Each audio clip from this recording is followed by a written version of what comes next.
Welcome back to Eat the Canvas, where it is my goal to inspire you to grow more of what you eat. And on today's episode, it is going to be the beginning of October garden tour. Let's get into it.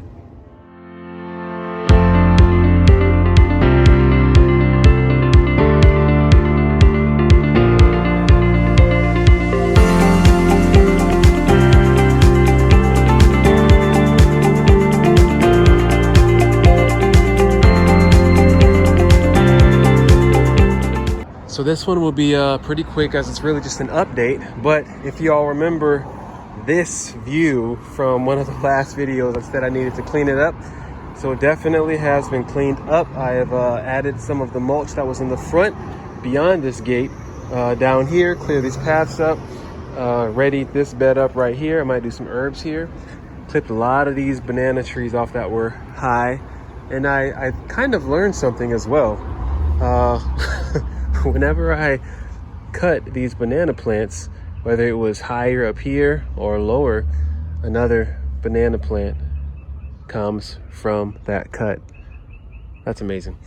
So over here, I planted 6 sweet potato slips. One of them did not come up, but the rest of them looks like they are doing well.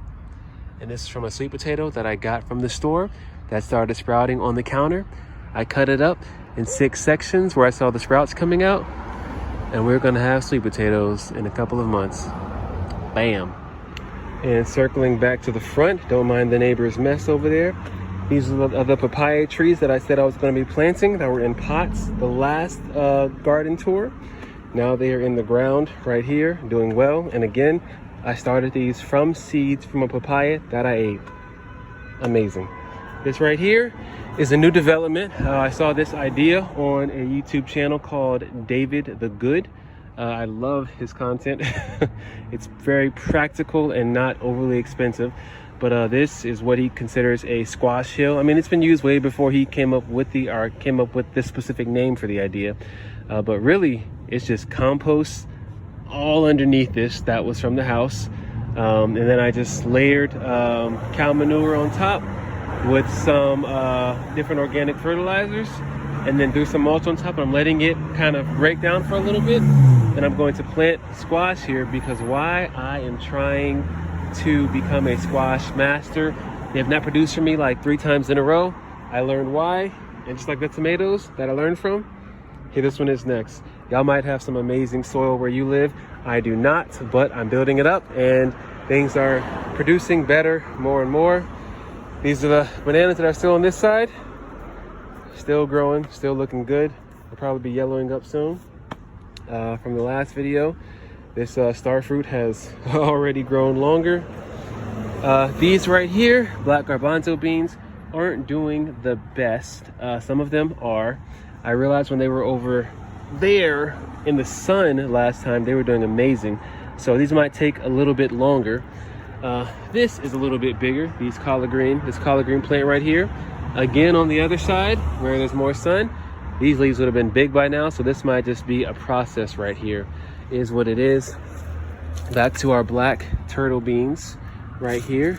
As you can see, they have been starting to flower. Some of them are producing beans as well. Be harvesting these soon to come. Over in this section, the collard greens did not do so well. I'm going to take it as they did not have a lot of sunlight, which they don't. This one might grow into something right here, but we'll see. So instead, I planted Cuban oregano here instead. As we come along over here, you can clearly see these sugar snap peas are not doing so well. I think it's a little too hot for them actually.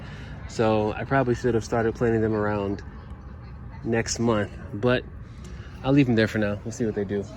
And as you can also tell, there are a lot of volunteer peanut plants coming up from the last time we had peanuts here last year. I guess some of the seeds saved very well. Look at that, there's one right here, boom.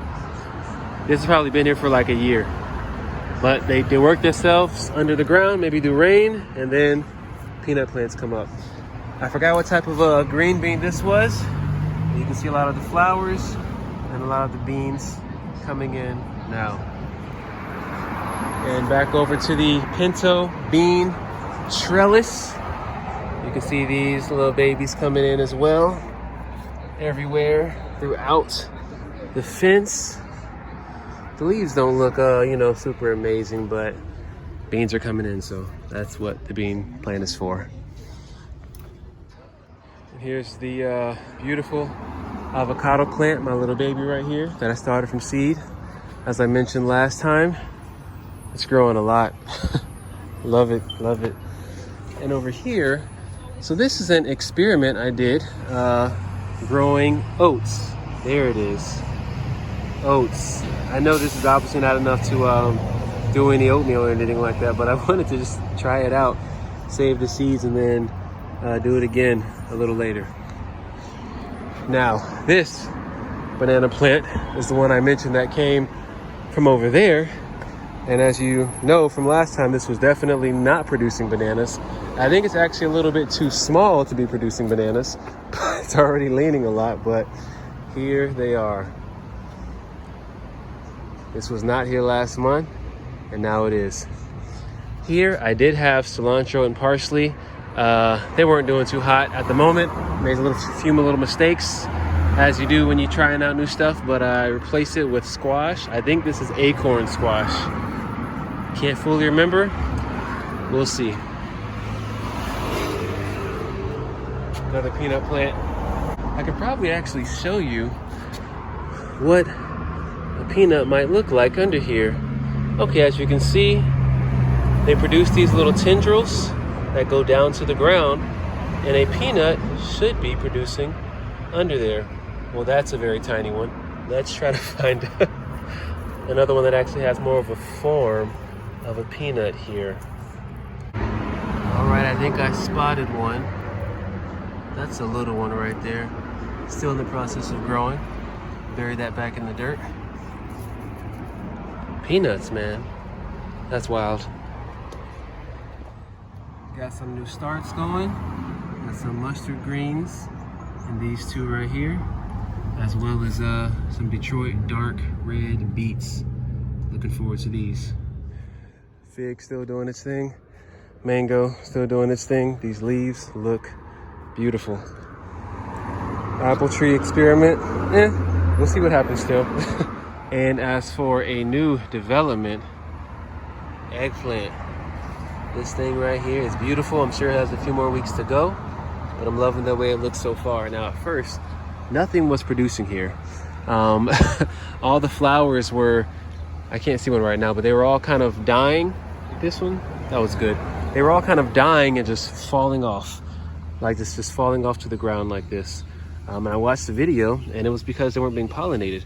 One guy I was watching would just go to his flower, flick it slightly like this, pollen would come out, and it would, I guess, pollinate. It would do its thing inside of there, and then you would eventually see this bud right here swell up. This stem right here would thicken up just like this, and then this will start forming and coming out. Love seeing things grow.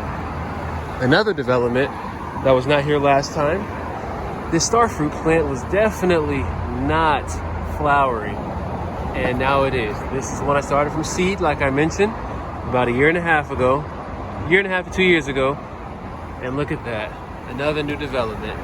Let me zoom in on this right here. Come on, yes. That right there is a baby starfruit, y'all. Baby starfruit. Come on, somebody. All right, right here, pinto beans. This was an extra one I just kind of threw here. Producing a lot of flowers. This is growing wild right now.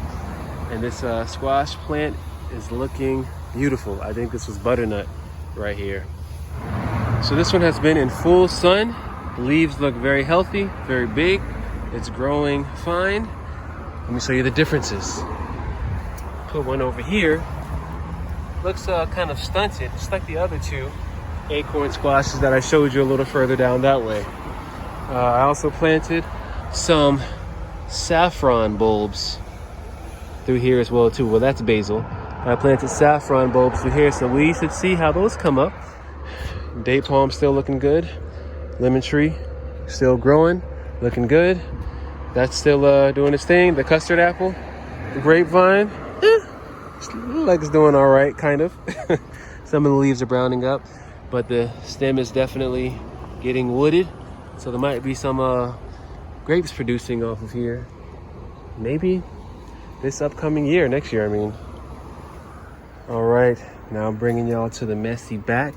This was the beans I told y'all I was growing up here on these strings. And they have been producing, even though they only get like an hour of sun a day, which is probably why these pods are kind of small. You can probably see 2 beans forming in here, where essentially this should be full, but I don't think it's getting enough sun energy to do too much, but it is doing something, because there isn't much that can come back here because there isn't much sun happening back here. So we're experimenting. We're seeing what grows, how it grows, how well it does. This is red Russian kale. And these are all the strawberry seedlings that I showed you last time as well. There are 19 of them. These over here, kabocha squash seedlings I just put here, so they should be coming up in a matter of 2 days, which means next month they should be looking pretty good. All right, and in this cut, this right here is biochar. This will definitely be for another video, but simply this is charcoal that is sitting in different, that I have sitting in different organic fertilizers, fish, emulsion, seaweed, extract, some worm castings, and a few other things that I will get into later. So this should be a delight for the roots of the plants that I have in the future. All right, and to close it out, this was my most recent video, strawberry seedlings. And as you can see, what is it, the 20th? Today is the 1st, so it's been 11 days. I said about 10 days to 14 days to start seeing them come up. And here we have it. This one came up yesterday. This one came up today. All from the seeds of the strawberries that I got from the store. So there you have it. The garden tour has ended. I'm looking forward to seeing what next month looks like, especially that star fruit and especially that eggplant. So we'll see what that looks like and how these strawberries are coming up. I'm looking forward to that as well too. How the beans are coming in, if the collard greens get a little bit bigger, all that good stuff. Especially the squash plant. I am trying to master squashes because they're such an amazing food source filled with nutrition, and they're hardy and they're big and they can last on your counter for months. There's so many benefits to them. But the next video I do might be on the biochar that I was telling you about, so that I can give a little bit more details and give it its due justice of how amazing of an amendment that it can be to your garden. The easier way, because I'm not about all that difficult stuff. So again, this is Eat the Canvas. Be inspired to grow more of what you eat. Let's go.